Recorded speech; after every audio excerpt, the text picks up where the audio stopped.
of this conference looking for in focusing on ontology. Ontology, as a general subject, is concerned with the nature of being of anything. The dictionary defines it as a set of concepts and categories in a subject area or a domain that shows their properties and the relations between them. When you escalate that examination to the ontology of a leader and the effective exercise of leadership model, you're talking about the nature and the function of being a leader and the actions of effective leadership. The ontology of a leader, therefore, is the being of a human being. Who is one's being shapes one's perceptions, emotions, creative imaginations, thinking, planning, and consequently one's actions in the exercise of leadership. You're talking about a leader and the effective exercise of leadership as one's natural self-expression, which does not come from just learning and trying to emulate the characteristics or styles of noteworthy leaders, or learning what effective leaders do and trying to emulate them. You are most certainly not talking about a leader from merely being in leadership position or a position of authority, important as all those may be in the shaping of an effective leader. Most leaders are managers of other people's properties, physical or intellectual.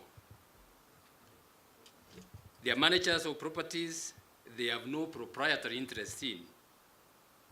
They are therefore trustees and stewards. The goal of property owners who employ managers is earning profit, and great profits at that. If I understand it well, the organizers of this workshop are directing us to a leadership style that is different from the traditional ones we are used to. They are looking for a leader who in their, like the one in their mean who Ehud, Jason, and Granger, in their book on ontological phenomenological model, describe as one, and I quote, who is not thinking as a leader, but being a leader as a natural form of self-expression, end of quote. One, and I quote, who doesn't turn on or off a leadership switch, but responds and acts spontaneously and intuitively as a leader to any situation that requires the exercise of leadership, end of quote. The organizers of this workshop are looking for a leadership quality that is centered on the nature of one's being, the nature of one's inner being that will effortlessly find expression or manifest itself in one's deportment and actions. That's not all. The organizers of this workshop are looking for leadership, a leadership quality that comes from one's being that will not only be effortlessly manifest, but also one that will phenomenate. You see the problem. Phenomenologically effective and therefore easy to achieve the target of profits and the great profits at that, as well as one that will serve as a role model. I want to post that the inner being of a person relates to one's value system. One can be a great leader and make great profits for oneself or one's employer through corruption. That's not a leadership style worth emulating, and that is not the leadership style that this workshop is interested in. The goal of this workshop is to get views for the development of a natural leadership quality or style that is not only remarkable, outstanding, and profound, but is also one that, as I've said, can stand out as a role model. I want to post that such a leadership is one that is first and foremost grounded on a value system that fully embraces integrity, humility, and respect for others. Integrity denotes honesty and moral uprightness. In his book, Developing the Leaders Around You, John Maxwell defines integrity, and I quote, as the truthfulness and solid character at consistent words and work, end of quote. Integrity comes from a congruence between thoughts, feelings, words, and actions when all that you are and do spring from your core values. True leaders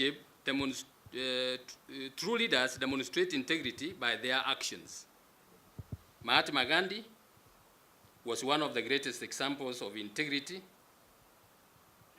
we have seen in modern times, and many moving stories about his life demonstrate the power of teaching this character trait by example.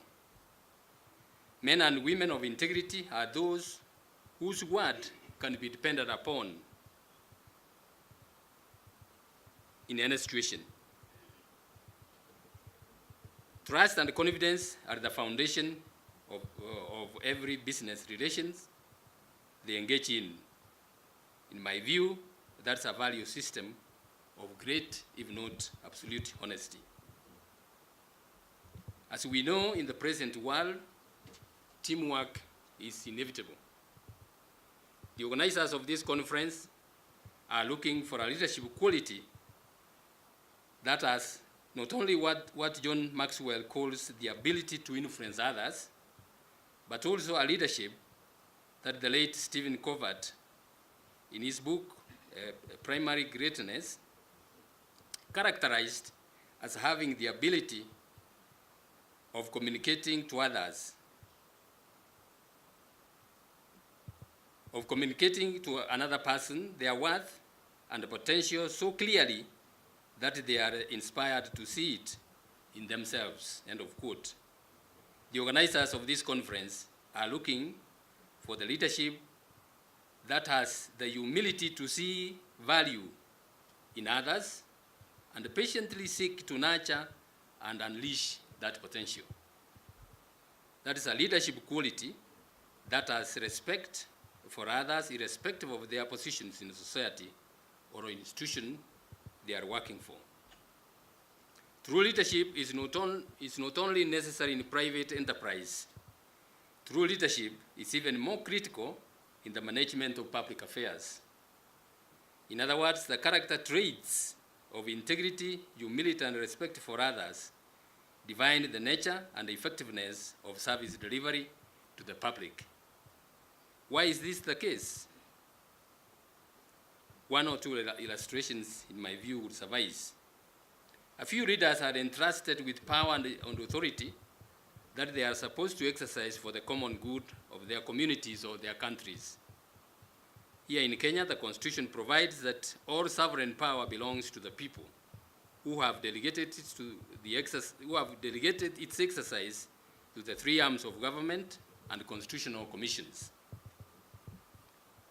Time does not allow me to examine the kind of power and authority entrusted to each organ of state. So please allow me to briefly illustrate the kind of leadership that I think this workshop is seeking to manage the authority or power entrusted to the Chief Justice of the Republic of Kenya. That is the exercise of judicial authority. The judiciary, as one of the three arms of government, is the custodian of the Constitution and the rule of law. The judicial authority entrusted the judiciary of interpreting the Constitution and other statutory authority as well as ensuring that the rule of law is maintained in the conduct of the societal affairs, both public and private, requires its exercise in the prism of the national values enumerated in Article 10 of our Constitution. These include patriotism, national unity, sharing and the devolution of power, the rule of law, democracy, and public participation. They include human dignity, equity, social justice, inclusiveness, equality, and human rights. They also include good governance, integrity, transparency, accountability, and sustainable development. In other words, the Kenyan Constitution requires of me first, as a judge, because that's the core, the core work I'm employed to do, to be a man of integrity, to resolve the disputes placed before me in a transparent and accountable manner. These are the self-same values which, as I have said, this workshop is seeking to instill. In addition, as the Chief Justice and the leader of the judiciary, I understand the Constitution to require of me to provide servant leadership grounded on the said national values, foremost of which, for purposes of this workshop, is integrity. In other words, I should provide a leadership that is